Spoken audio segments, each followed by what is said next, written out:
Hai, jumpa lagi di channel YouTube Linda Fibo Princess. Di kesempatan hari ini, tanggal 21 November tahun 2020, saya akan menjawab request teman-teman dari grup Fibo Princess. Sebelum itu, teman-teman, yuk kita like, share, dan subscribe channel YouTube ini. Semoga channel ini terus bermanfaat untuk teman-teman semuanya. Terima kasih. Kita akan lihat request yang pertama dari sektor basic industry. Saham yang ditanyakan adalah Krakatau Steel. Krakatau Steel kemarin hari Jumat ditutup di level 432. Ini adalah area resisten dari Fibonacci. Jadi udah 3 hari belakangan dia mentok nih di sini. Biasanya si Kras kalau sampai di area Fibonacci kejadiannya kayak gini. Nih ya, sebelum-sebelumnya seperti ini. Nah, hari ini dia sampai lagi nih. Kalau misalnya sampai mundur cantik lagi, maka area 374 yang menjadi area supportnya dari Fibonacci. Sebelum itu support terdekat ada di 422. Namun kalau saatnya si Kras naik kelas untuk masuk ke level berikutnya, maka area berikutnya akan diuji di 516 sampai 540. Setelah itu kita akan lihat WSBP. WSBP kemarin juga ditutup di level 214 menguat 4,90%. Nah, area ini juga adalah area resisten dari Fibonacci nih, 222 ya. Kalau dilihat gerakannya kemarin tekanan jualnya cukup besar juga ya.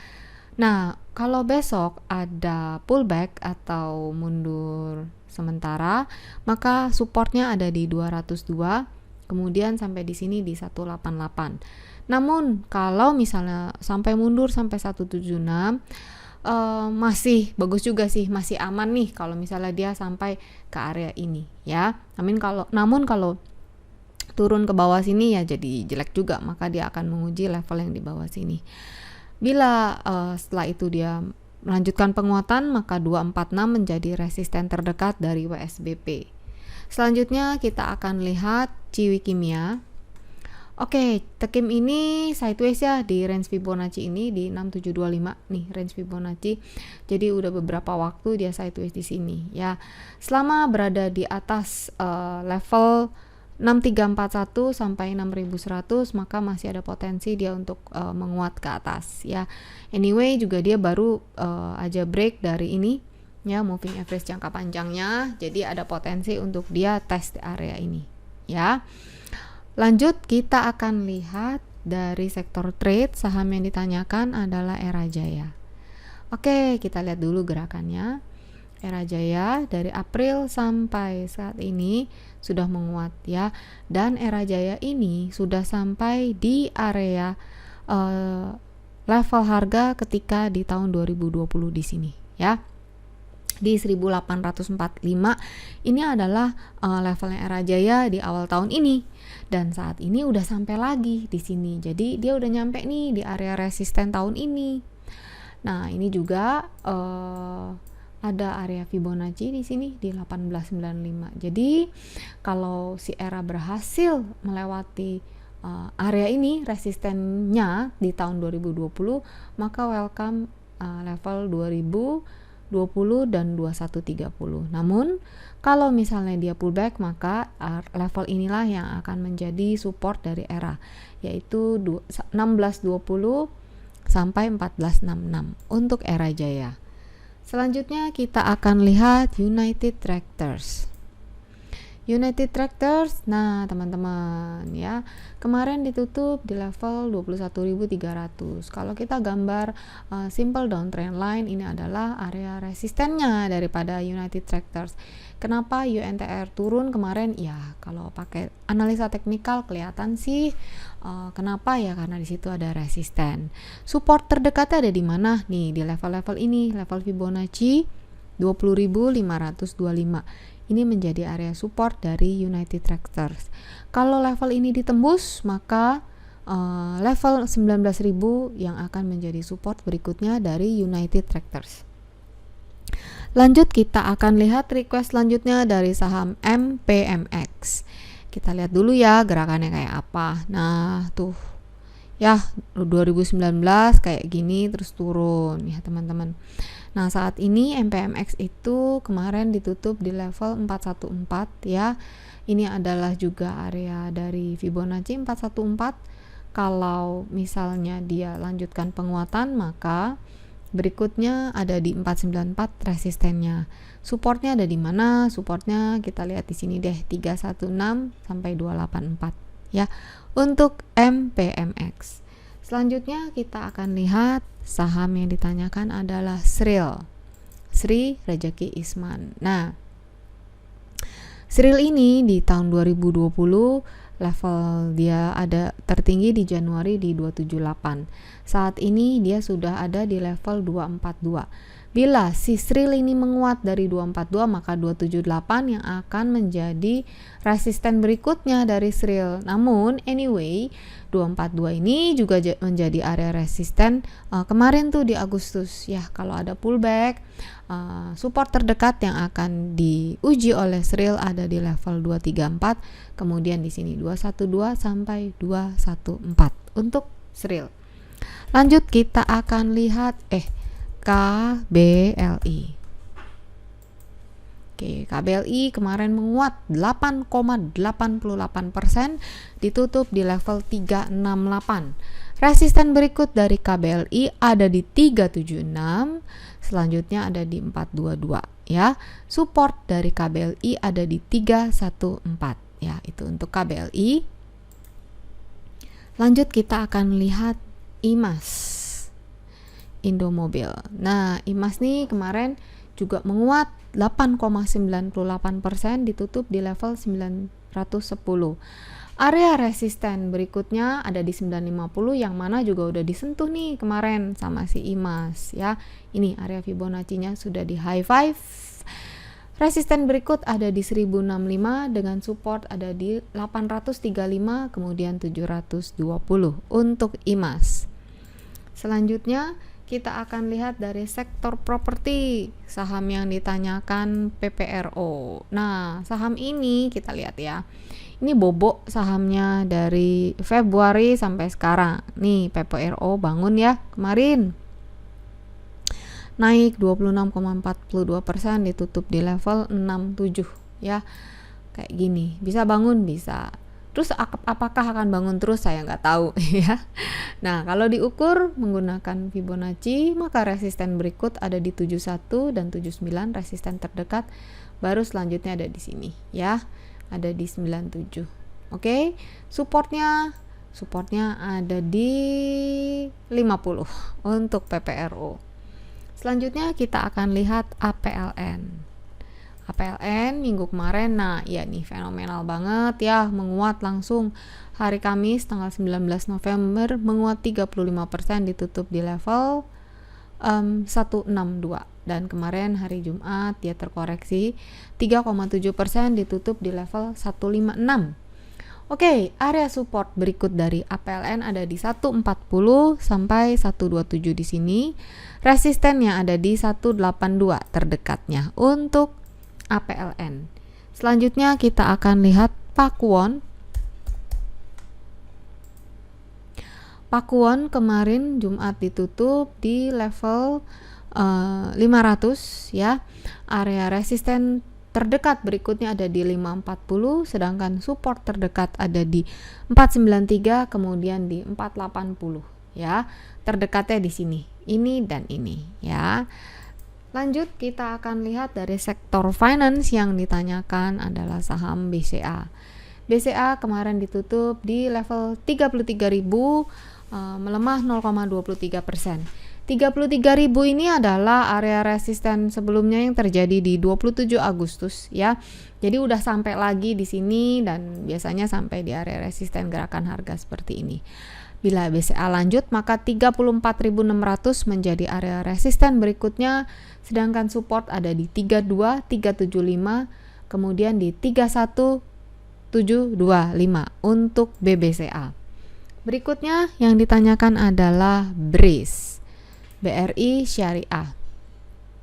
BRIS kemarin ditutup melemah 1,48% di level 1335. Support terdekat ada di 1328, kemudian 1290 sampai 1205. Resisten terdekat ada di 15.10 sampai 15.60. Selanjutnya kita akan lihat PNBN, Bank Pan Indonesia. PNBN kemarin menguat, ditutup 940, bukan menguat tapi ditutup sama di level pembukaannya. Jadi dibuka di level 940, ditutupnya juga di 940. Candle demikian menandakan adanya indecision di market, kekuatan tarik menarik yang sama besar antara yang mau naik dan yang mau turun. Oke, jadi ini adalah indecision. Area resisten berikutnya ada di 1010, area support ada di 915 sampai 840. Selanjutnya kita akan ke sektor mining. Saham yang ditanyakan adalah PTBA. PTBA kemarin ditutup melemah 1,79% di level 2190. Area support terdekat ada di 2150, kemudian di 2090 area support Fibonacci. Area resisten terdekat ada di 2880, kemudian di level 2450 untuk PTBA. Selanjutnya kita akan lihat MDKA. Oke. MDKA kemarin ditutup melemah 1,58% di level 1865. MDKA ini kita lihat dulu gerakannya ya. Di sini adalah area all time high dari MDKA yaitu di 2120.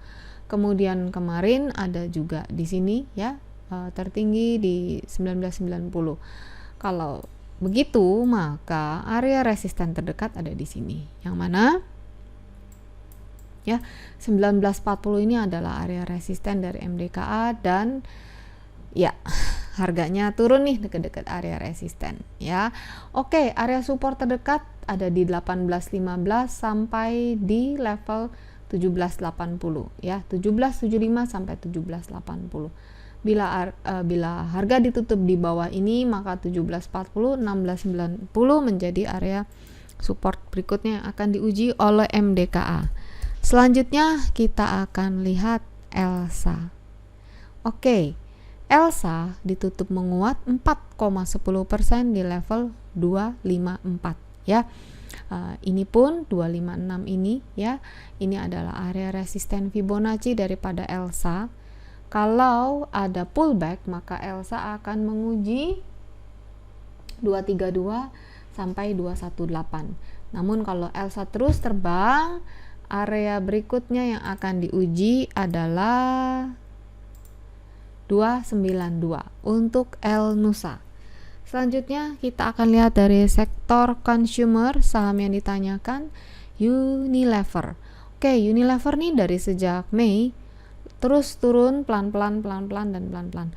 Nampaknya Unilever ini susah amat bertahan di atas moving average jangka panjangnya dan kemarin ditutup melemah lagi 0,64%, ditutup di level 7725 ya.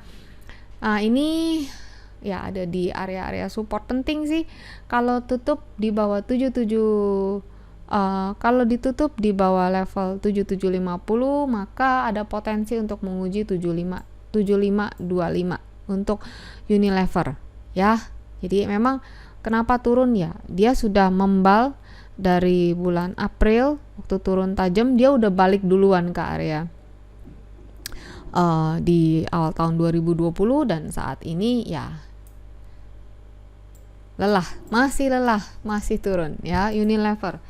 Selanjutnya kita akan lihat saham yang ditanyakan adalah Cleo. Oke. Cleo gerakannya seperti ini, sedang tertahan di area resisten downtrend lainnya ya. Sementara di sini support kuat ada di level 477, 472 sampai 461 ya untuk Cleo.